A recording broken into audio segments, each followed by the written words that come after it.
Hi everyone, welcome back to The Landscaper. So guys, as I mentioned already in a couple of the videos before, the City of Toronto are looking into ban two-stroke equipment. We will think this will have a big impact on companies on the landscape industry because they will need to replace all the two-stroke equipment into battery or powered by electricity. So we just recently have a great interview with Joe Salemi, which is executive director of Landscape Ontario, having a talk about this topic. Landscape Ontario just sent a survey asking about this topic. So let's have a look on this video, and we will have a great answers, and we can continue talking more about this topic. Let's have a look on it. Thanks for meeting me. You got it. Absolutely. Well, first will be how you guys hear that Toronto wants to ban the two-stroke equipment. Oh, so this is going back some time ago. The Toronto City Council had a report that council had directed staff to start investigating what a ban would look like. And this goes back to the early part of 2003 or 2023. And when I found out about that, I reached out and suggested that it might be helpful if council heard from the industry association that represents landscape contractors to help them understand what an impact of a ban might look like to industry.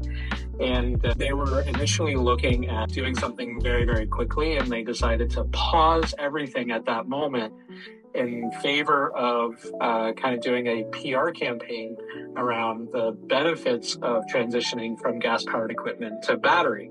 And they did that within the city and just targeted residents of the city of Toronto. And later in the year, a report came out kind of outlining what a proposed ban might include. And we're talking about a list of more than 20 pieces of two-stroke engine equipment.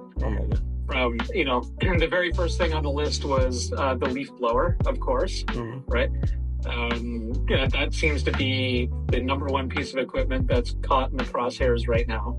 But the potential ban is really on the two-stroke engine. So any piece of equipment with two-stroke engine is really what's in that report, and it includes everything, including quick cut saws and plate tampers and all that kind of stuff.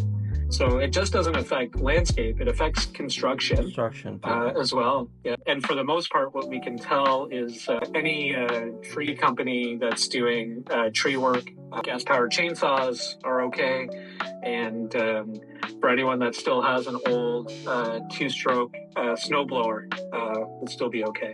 Snowblowers seem to be exempt. So that's kind of how we heard about it. It kind of came through City Council kind of issuing a report. But because we have our ears to the ground here at Landscape Ontario, that affords us to be able to react to these kinds of municipal bans that come up, or discussions of bans anyway. Yeah, that's great. Yeah. So if you say that, so I guess that they want to continue moving forward with the project. When do you think they're planning to do? Is it a short, something that will be seen by this year, or something that will be implemented by in the short or long future? It's really tough to say, Ricardo. Honestly, it's really tough. Yeah, really tough to be able to comment on when we think it might happen. They want it to happen soon. From everything that we've read, the City of Toronto Council and Mayor Chow want to move towards 2040 to be a zero emissions Toronto. Okay. So that gives us, imagine 2040 is only 15 years from now. Yeah. Right? It doesn't seem like it's that soon from now, but honestly, it's not that far away. So imagine an entire industry has to flip over and transition.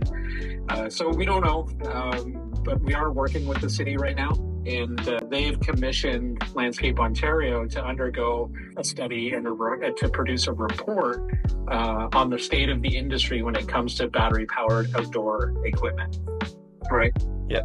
So yeah, because I see that implement, a big impact, especially for companies that they do maintenance, right? Are the ones who use the majority of the two-stroke equipment, right? As you say, it will impact a lot into construction in all ways, but people who has the majority of the equipment with two strokes, I think it will be the mountain company that I think, pretty much they will have to replace, I will say, 40% of their equipment, right? Yeah, we've seen just through our survey alone and interviewing landscape maintenance companies, and just on the maintenance side of landscape, at least for now, the conversations that we're having is that a lot of companies are kind of dipping their toe in the waters, so to speak, of kind of testing out battery-powered equipment. So lots of companies have kind of bought some kind of battery-powered equipment and are using it, but they have not done a full transition from gas-powered equipment to battery. And there's a lot of factors, a lot of reasons why. But then we come across some companies that the majority of their maintenance equipment now is battery, right? So we are seeing, and anytime there's an introduction of technology, you're always going to see those early adopters come in, right? And there's some early adopters right now from large commercial maintenance companies that have gone all in and have spent the better part of over $1 million to outfit all of their crews with the equipment and batteries and charging infrastructure and getting their trailers set up in a way that allows for that. And then there's other companies that are just like, you know what, it's not there yet for me. I don't want to give up my two-stroke leaf blower in the spring and the fall. Battery-powered leaf blowers just don't have the power to move those wet leaves, Yeah, especially I will say for companies that, probably if you're doing just houses, leaf blower will work if it's battery, but companies that they do, a little more residential buildings, things like that, I think, they're there's a lot of leaves, a lot of stuff to move that, we'll have to see. Large multi-residential properties tend to be the ones where, to have the power to move a lot of wet, large leaves, you need that gas-powered leaf blower.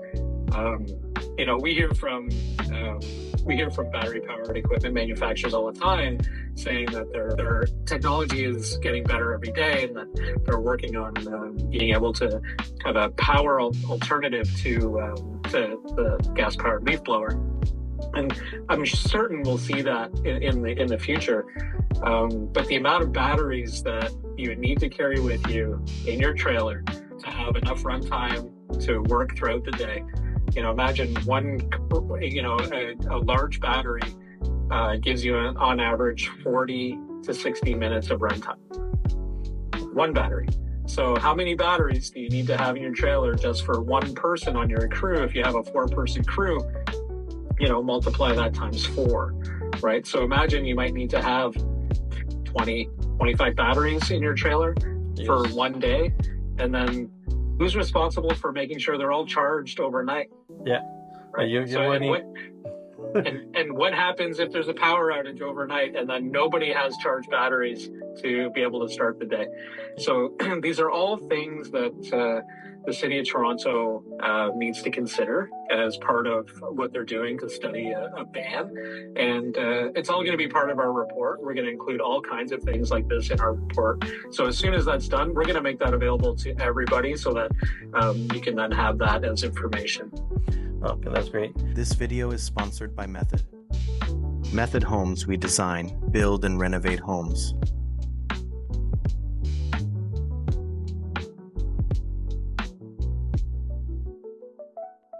And Method Earth is our landscaping division. Contact us at 4165-485-988 or email at info@methodhomes.ca.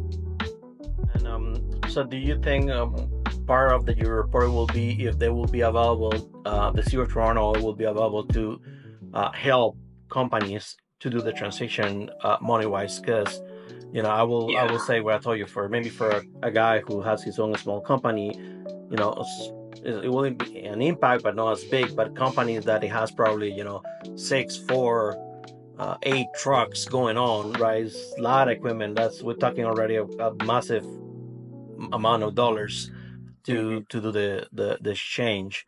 So it will be nice to see if the City of Toronto will be inclining to help companies on money wise to do a transition like that. Totally. That's part of the discussion too. If the City of Toronto is going to impose a ban on two-stroke engines, then they have to be ready to help support that transition with incentives. And that's going to be a difficult thing for the City of Toronto to do. They're just kind of introducing their budget now, and they've announced a 7% property tax increase for residents. The finances of the City of Toronto are already in a tough way, and then to be able to start talking about what a ban might look like and to offer incentives to industry to be able to transition, that might be difficult. And then on top of that, the City of Toronto to transition their own fleet of two-stroke equipment to battery. There's a cost probably in the tens of millions of dollars by the time they're all said and done. I mean, this is a kind of a quick estimate, but I can't imagine that the bill for battery-powered equipment to transition every piece of two-stroke equipment that the City of Toronto has to battery would be small. Yeah. So getting their own house in order before they say to industry, we're going to have a ban on those types of equipment, I think is important. The City of Ottawa and the City of London are already doing that. They've already issued reports to outline their own plans about transitioning their own parks and recs and public works teams to transition from gas-powered to battery-powered equipment, but with an asterisk, with the caveat where possible, because it's not always possible. Yeah. Are also going to have to be faced with is at their shops and in their yards, if they don't have the appropriate electrical service that's coming in to their shop, then there's also going to have to be that expense, and you have to apply to your municipality to improve the electrical service to your property. Yeah. So, and that takes time. That can't happen overnight, and the expense to do that can be quite high.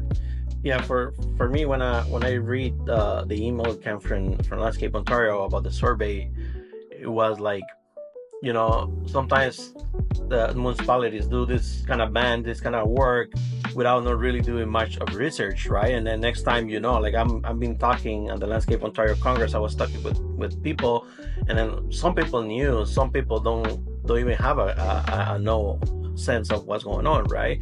So the problem is, like, if they pass something like that, you have companies or people working, and then next time you see is like a police officer or somebody beside you making you a ticket because you're using something that is not viable, right? Or again, I guess maybe if the City of Toronto will do that, the other cities it will join to the same thing. But at this point, I will see how for a company who works, for example, some properties in Goodrich, and then they have some other properties in Toronto that they do on the same day. So in one part of the section they can use some type of equipment, and the other part they can use like a different equipment, right? So yeah. So like, to speak on the enforcement, I mean, anytime there's bylaw enforcement, because this would be enforced by bylaw, that's handled on a complaint basis, right? So imagine the amount of complaints that are going to come through, because nobody ever reacts to a ban in a positive way, right? So imagine you're now faced with a ban on your trimmers, your blowers, all of that. my sense is that most will try and skirt the ban, and then it's going to be on a complaint basis. You're going to have homeowners, you're going to have neighbors that next door or across the street that are going to call and say, "Hey, the landscaper that my neighbor uses is they're using a gas-powered leaf blower right now. Come and get them." Okay, well, by the time a bylaw officer gets the call, gets deployed, and then is able to get there, chances are you're going to be gone anyway. Yeah. So to be able to catch you in the act, I think is going to be very difficult. I think enforcement of a ban is going to be very, very difficult, and it's going to create a ton of division between industry and clients. It's going to create a ton of division. Our proposal to the City of Toronto is a phase out over time. What that time period looks like, that still remains to be seen. Everything that we're kind of leading down the path to, that's kind of coming at us, kind of has a time frame of somewhere to 5 to 7 years, right? I think that, like, on average, most pieces of equipment have a lifespan of about 3 years anyway. So, and some have kind of, equipment in waiting. And so I think a phase out over a longer period of time allows the manufacturers of these pieces of equipment, first of all, to catch up to the technology, to provide the runtime that contractors are looking for, to provide the power alternatives to gas-powered equipment that contractors are looking for, and to be able to make capital improvements to their facilities to allow for large amounts of electrical draw in order to be able to charge all these pieces of equipment. Yeah. So what's your recommendation as CEO of the Landscape Ontario for companies to either get more informed, start moving into the direction of power equipment by battery, or to say, well, we don't want to go do that? Like, how you think is the best way? I know part was filling out the survey that you guys sent. What other recommendations you can tell the companies there that they can do? Yeah, so filling out that survey was a big part, but reach out to us, reach out to Landscape Ontario, because we're still doing interviews and we're still doing case studies. We want to hear from as many people in the industry as possible to be able to hear your point of view. So if this is something that is really scaring you and you're not sure how you're going to be able to make this work, we want to hear that from you. And then, part of our team will start to ask you some questions and really kind of drill down to what you're most concerned with. And then on the flip side, if there's companies out there that are embracing this change and are moving in that direction, we want to hear too. We want to hear what's working for you and not working, because part of the report that we're going to submit to the City of Toronto is going to be all of the different voices and opinions, but also what our recommendation is going to be at the end of that report that we're going to then present to City Council. Yeah, that's good. So I guess part of the recommendation I will say too for when this video come out is if you're still not a member of Landscape Ontario, I think it's a great idea to join.